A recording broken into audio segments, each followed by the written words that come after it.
Hey guys, welcome back to today's video. Today is Sunday, September 28th, 2025. Today we are going to be talking about the state of Arizona in the 2026 midterm elections, as Arizona Republicans are left with less and less options as they look to the 2026 races to run competitive and strong candidates across a variety of different races, from congressional ones all the way up to the governor race that's set to take place in November of 2026. The Republican primary has been one that has been quite clouded between Representative Andy Biggs and Karen Taylor Robson, two Republicans who have come into this race as the immediate frontrunners for a top two race in the state and have dominated over the past months, leading to no major contenders to enter into the race besides these two. Now, the 2026 race is one that will be largely defined in Arizona by the governor's race. There is no coinciding Senate election, unlike 2018 and 2022. 2026 governor's race in Arizona will be the most important one, likely with the most amount of money in it. And when it comes down to who's running on the Democratic and Republican side, Democrats actually have the incumbency here, with Katie Hobbs, who previously served as Secretary of State, now serving as governor of the state. She was first elected in 2022, flipping the governorship from being held by the Republican Party. Looking at the Republican primary, though, the two main candidates that have been, these mainstream contenders in the race are likely going to go on to be within a competitive range of each other come the Republican primary and eventually face off against Katie Hobbs in the November general election. Now, my take on this has always been, and I've maintained it for quite some time, that Andy Biggs and Karen Taylor Robson are far from the best that Arizona has to offer when it comes down to this race. Now, David Schweikert, U.S. Representative from Arizona's 1st District, has floated the idea that he might run for governor and said to the press that many members of the Arizona Republican Party have been privately coming to him, asking him to run in this race, because what they see really panning out when it comes down to the GOP primary is a Democratic victory in the general election if it is Andy Biggs or Karen Taylor Robson. And the problem here for the GOP is that it isn't even just that these two candidates come into this, as the two frontrunners. Nobody else who has even decided that they want to run is coming within competitive territory of them in any of the preliminary data. What we've seen thus far is that Andy Biggs gets 55% of the vote in a head-to-head ballot, Karen Taylor Robson gets 31%, and just about 14% of voters are undecided, meaning there isn't much movement here for the Republican Party. And just thinking plainly put, what we can expect in 2026 with Andy Biggs now leading in this race, Donald Trump has endorsed both of these candidates. There's no clear-cut decision here that can be made as to who's getting the better Trump endorsement. Karen Taylor Robson has received the endorsement from Sarah Huckabee Sanders, who is Donald Trump's press secretary. Mike Lee, the senator from Utah, and a variety of Arizona representatives, Eli Crane and Paul Gosar, have come out and supported Andy Biggs, including Debbie Lesko. You have a long list here of Republicans on both sides of the aisle that have come out and endorsed both of these candidates, and ultimately it will be a very interesting race. But my focus isn't really on the GOP primary. I don't really care to see who ends up winning this nomination, because ultimately the race itself is one that Republicans are going to have to play catch up on. The last presidential election, I think, gave Republicans, a position that made them feel secure about where they were in Arizona in the 2026 midterms. Donald Trump defeated Kamala Harris in the state by roughly 5.5 points, and that made it so Democrats felt that they would be the ones fighting the uphill battle, that Katie Hobbs, as the Democratic incumbent, might be facing a significantly closer governor race than she did in 2022, even though 2022, it was one of the closest races of the entire election cycle, including House races, other gubernatorial races, the Senate elections, and yet ultimately now, Democrats were thinking that it might be even closer. But thinking about what Arizona showed us in the 2018 midterm elections was Democrats winning the popular vote across the state by roughly 2 points. In 2024, it was Republicans who, yes, won on the same ballot as Donald Trump, but won across the state in the House of Representatives by roughly 4 points, a huge difference from year to year. Thinking about what that shift would translate to on the national stage, we're working with a 5.69% shift, 2018 to 2024. If we were to reverse that shift, and let's say 2026 ends up being as strong of a year for the Democratic Party as 2018, the map itself actually ends up showing itself with Democrats in a position where they are up, let's go ahead and go here, 5.69%. The shift would give Democrats the state of Arizona back in the last presidential election. And when it comes down to the governor's race, chances are they do quite well there too.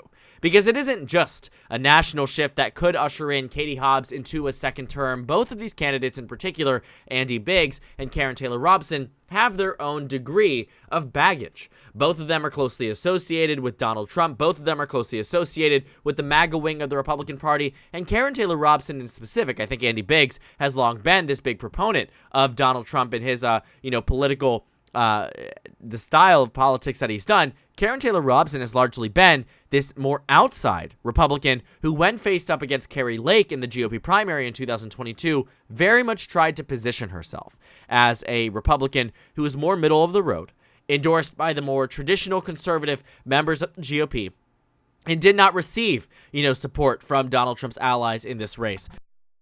And so thinking about who came out and supported Karen Taylor Robson, it wasn't Donald Trump, it wasn't, top names, it was Doug Ducey, the incumbent governor of Arizona, who Donald Trump largely despises. There's a reason that Doug Ducey is not in the U.S. Senate today, and it's not because of his own decision. It's because Donald Trump, came out and said that he would primary him, if not endorse the Democrat in the race, because he largely attributes his loss in Arizona to Doug Ducey.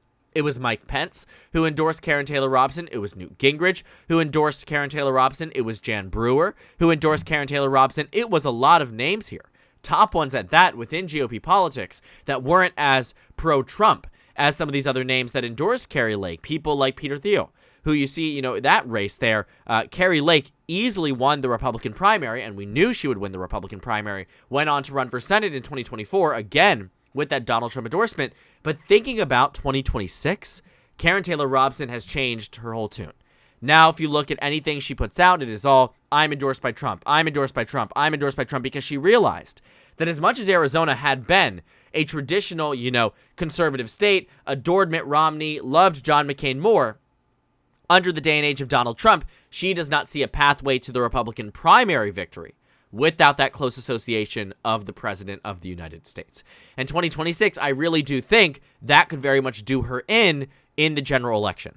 And when it comes down to Andy Biggs, don't get me wrong, he's someone who does, have his own positives and negatives relative to Karen Taylor Robson, but neither of these two really strike me as someone who is, in this position because of their moderate point of view, because of their ability to engage with Democrats and independents. I mean, you are talking about someone, Andy Biggs, who was chair of the House Freedom Caucus, right? You're talking about someone, when it comes down to his electoral history, when it comes down to his engagement with Donald Trump, he said that Arizona was stolen from Donald Trump, when all the other Republicans, including Karen Taylor Robson, who, there was a point of this in 2022 that it actually served to her detriment that she did not call for the overturning of the 2020 election when, Donald Trump had claimed that Arizona was taken away from him, and now she's singing an entirely different tune. But again, it's because she knows that her pathway to an electoral victory can only happen if she wins the GOP primary.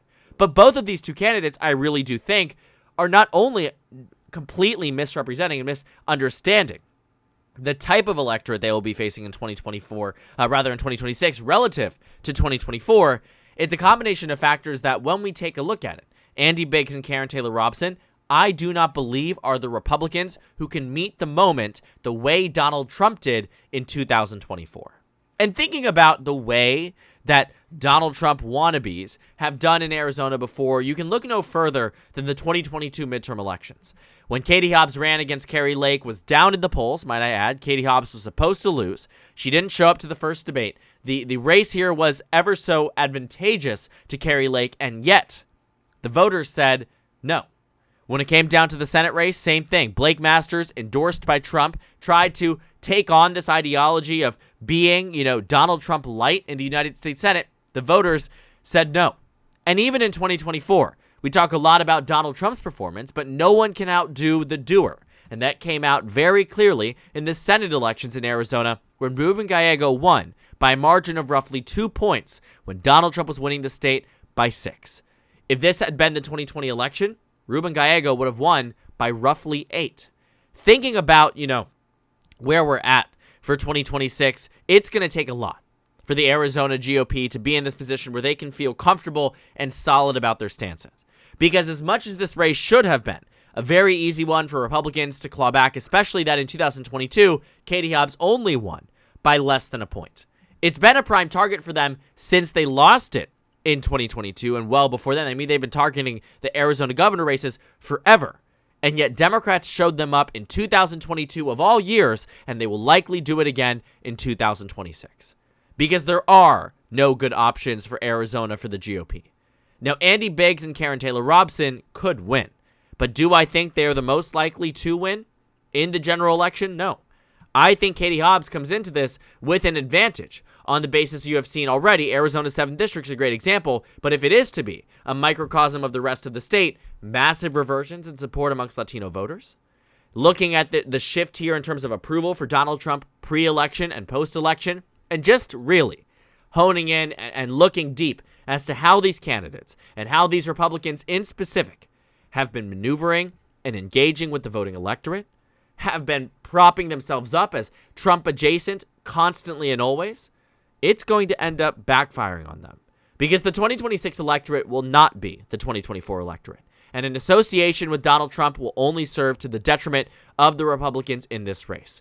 But it very much seems like they haven't learned from the lessons of 2022 and 2020 and 2018. Because of one victory that the President of the United States had that was very strong in the state should not cloud their judgment as to what 2026 might look like, especially if they're running the same playbook with a dramatically different national environment.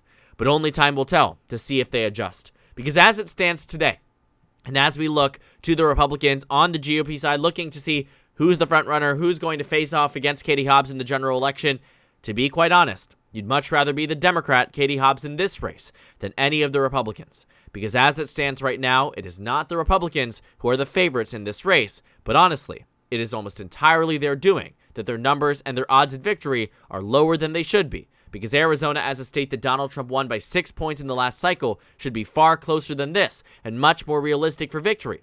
But the Republican Party has a history of losing very, very winnable races, and it seems like Arizona might be one of those yet again. So thank you guys so much for watching this video. Make sure to comment down suggestions below. Subscribe on the left if you haven't already, and check out the Instagram and Twitter. At the bottom left of the screen, there's also a Discord server for you to go ahead and join. On the screen, there's a video for you to watch, and then a playlist for my 2026 governor election analysis videos. Again, thank you guys so much for watching, and I will see you all tomorrow.